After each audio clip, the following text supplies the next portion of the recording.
My name's Peggy Phillips, and I am the owner of DialM Productions. So I was always someone who was performing as a kid, and my goal with whatever I was doing was to make it into a production. And when I was younger, I didn't know that's what a producer was. But as I grew up and went to college, I found out that my love for entertainment grew into producing events. And so it's my life's passion, is to put on parties and produce events. Oh, there's a couple of things. First of all, I love the performers. So I have a genuine love for what the entertainers do.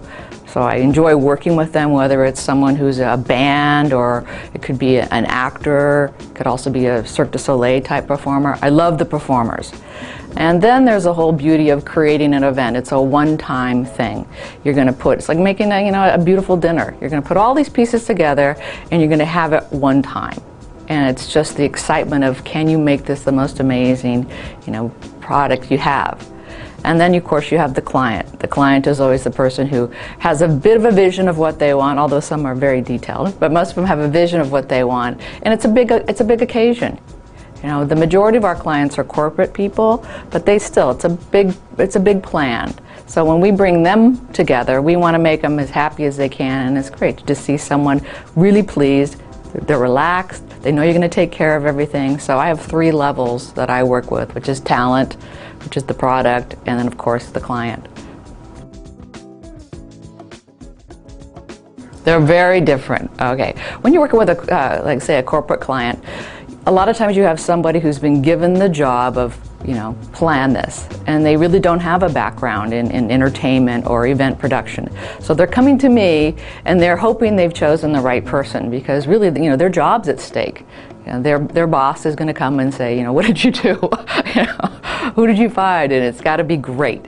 It could be a trade show that we're putting together, it could be a holiday party, or a lot of times what we're doing is we're bringing clients together. They have their vendors coming in. They want to look good to their group of community, so they have to have an event that's going to make everyone really pleased to be there and excited about it.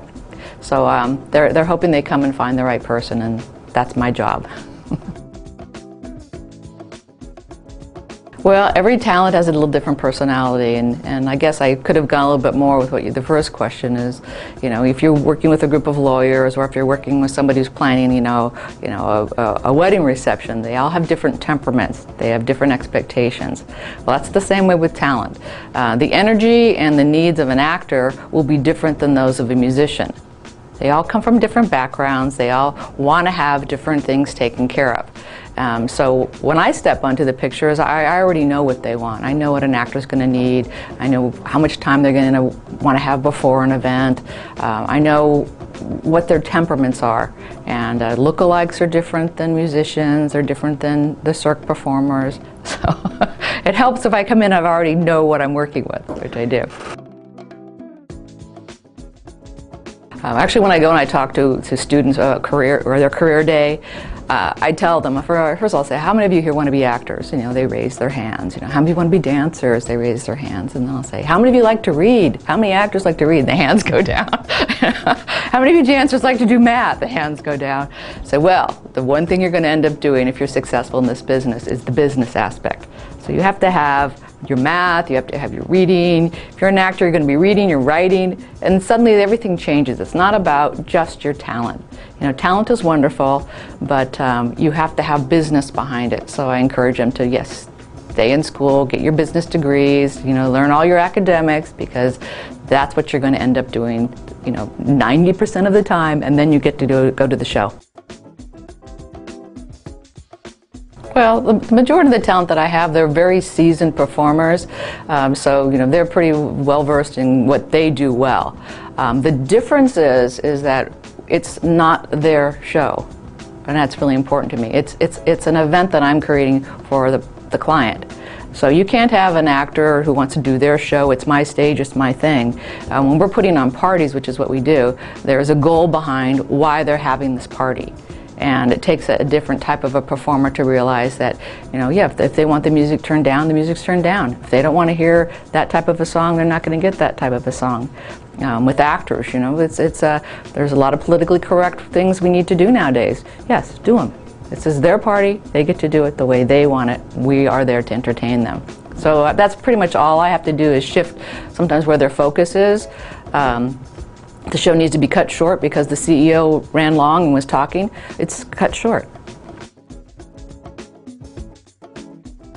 Came to LA, and that was my goal, was to work with some of the best talent. And I started with producing shows that I was interested in. And my favorite thing is interactive. It's great to sit and watch a show, but I'd been in so many musicals and shows where you sit in the audience and you watch, that I was a little tired of it. I was also very tired of the idea as a performer that when you get up on the stage, it's the exact same thing every day, every performance. And the only thing that happens is an accident, which you cover up and laugh about backstage. So I wanted to switch all that. So what I did is, my goal was to have the audience be part of all of our shows, to break the fourth wall, make it interactive, and to make it so that the show would not be the same every night. And that when something funny happened, it was brought to everybody's attention. So when you have a group of people and you're performing and the audience gets to participate, they get to talk back, we get to go in and meet them, that's what, in my mind, keeps it fresh. So even our first show was a murder mystery. It's been running now 26 years. It's still running. So it's a long-running show. It's changed quite a bit, but it's still just as fun, and people still love that. Yeah, well, some of my favorite things were really how I started producing more and more shows.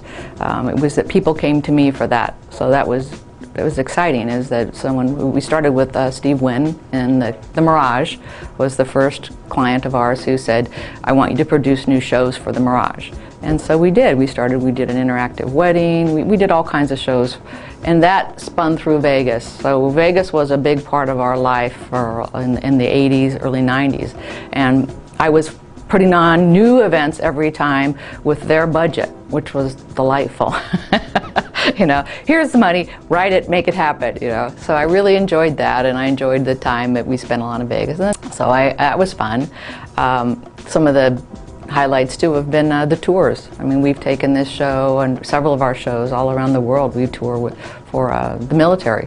So when we fly in and we're performing for the troops, it's not only giving back, but it's just the excitement of seeing, people really happy. For just a moment, we're breaking their lives, just suspended for a moment. They're all happy. So we love performing for the troops, and we've done about 7 tours now. Which I had never thought I'd be doing something like that.